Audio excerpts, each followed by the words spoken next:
요즘 부동산 하락론자 분들이 많이 당황스러우실 겁니다. 그렇게 부동산 가격이 떨어진다고 주구장창 외쳐댔는데 결국 서울 부동산 또 올라가죠. 아니 가격이 올라가는 사실이 명확한데 또 뭐라 하시더라? 이건 일시적인 반등이니까 여러분들 조심해야 한다 이런 소리나 해대고 있고 정말 갑갑합니다. 제가 2019년 7월 25일 이데일리 기사를 인용하자면 서울 아파트 값이 강남구와 서대문구 등의 상승폭이 두드러지면서 6주 연속 오름세를 이어갔다. KB 부동산 측은 금리 인하와 분양가 상한제 확대 가능성 등으로 기존 아파트에 대한 투자 수요가 다시 움직이기 시작하면서 부동산 시장이 활기를 찾는 모습이라 했다. 그리고 부동산 빅데이터 통계 사이트인 부동산 지인 사이트를 통해 한 번 더 크로스 체크를 하면 서울은 2014년 1월 1,454만원으로 시작해 2018년 12월 2,516만원을 찍으면서 상승 추세가 잠시 주춤하기 시작했습니다. 그런데 2019년 6월 2,508만원, 2019년 7월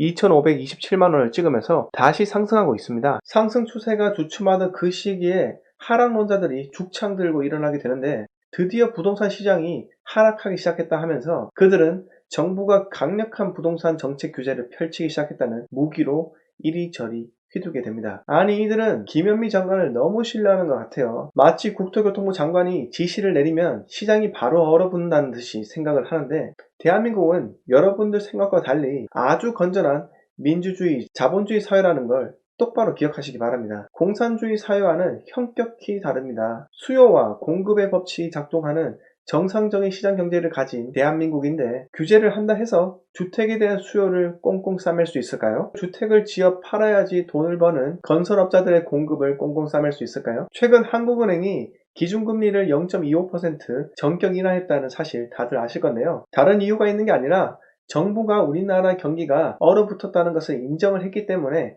이 같은 조치를 취한 겁니다. 국내 경기는 부동산 시장에 활력이 있어야지 제조, 관광, 외식 산업에 긍정적 영향이 있는데요. 이 부동산에 유입된 자금으로 누구는 자재대금을 치울 것이고 누구는 자영업을 하고 누군가는 또 누군가의 대출을 또 갚아주기 때문에 여러분들이 부정하신다 해도 부동산 시장에 활기가 돌면 국내 경기에도 마찬가지로 활력이 생기게 됩니다. 이런 하락론자들에게 기대면서 집값 떨어지는 타이밍에 내 집 싸게 마련하려고 하는 분들이 계신데 여러분 그럴 거면 인구 30만 이하 중소도시에 집을 사세요. 서울에서 싼 집이 어디 있습니까? 이미 서울 아파트는 일반 직장인들이 고작 몇 년 돈 모아서 살 수 없는 택도 없는 금액이 되어버렸어요. 심지어 대기업 맞벌이 부부라 할지라도요. 안 됩니다. 대한민국에는 레버리지가 대출만 있는 다른 나라와 달리 전세 제도라는 것이 있기 때문에 전세를 안고 매입하는 갭 투자자가 있는 한 부동산 매매에 접근하기가 너무나 쉽습니다. 지금은 어렵지만 과거에는 내가 내 집 한 채만 있으면은 새로운 집을 전세 끼고 매입하고 부족한 갭만큼 내 집 담보로 잔금을 치르면은 한 채를 금방 매입할 수 있었죠. 그런데 현금 부자들은 굳이 대출 낼 필요 없이 전세 레버리지로만 주택수를 늘려갈 수 있기 때문에 정부 규제가 모든 투기 수요를 막을 수는 없습니다. 최근에는 갭 투자에 몰락이라 해서 집을 수백 채 가지고 있는 갭 투자한 사람의 집이 경매로 나오게 되고 전세로 들어간 사람들이 곤란한 상황에 처해 있다는 것을 뉴스로 보셨을 겁니다. 그 뉴스를 가지고 또 하락론자들은 집을 여러 채 구매하면 하락기에 저런 꼴을 당한다며 시장에 위기론을 또 불러일으키고 있습니다. 뉴스를 자세히 보시면 서울 아파트를 수백 채 가졌다는 사람은 그 어디에도 없습니다. 서울에서 수백 채를 들고 있다고 한다면 전세 가격에 왜곡이 많은 서울에 있는 다세대 주택이나 아니면 서울에 비해 상당히 저렴한 지방 아파트일 뿐입니다. 제가 왜 이런 얘기를 하냐면은 갭 투자의 몰락으로 전반적인 부동산 하락을 논하면 안 된다는 것입니다. 그 갭 투자자들의 몰락은 부동산 하락의 신호가 아니라 투자에 실패한 것입니다. 계란을 한 바구니에 담지 말라는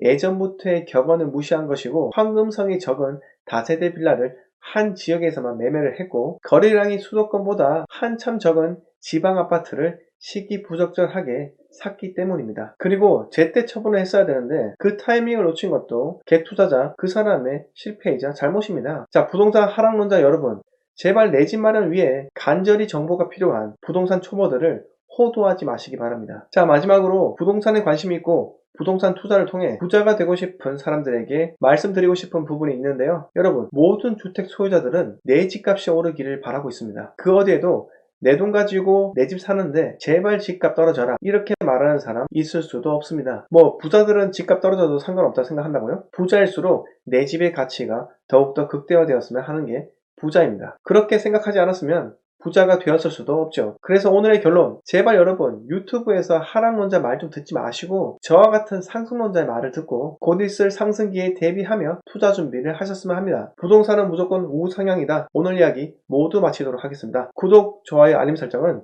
본 채널을 성장시키는 데 큰 도움이 됩니다. 감사합니다.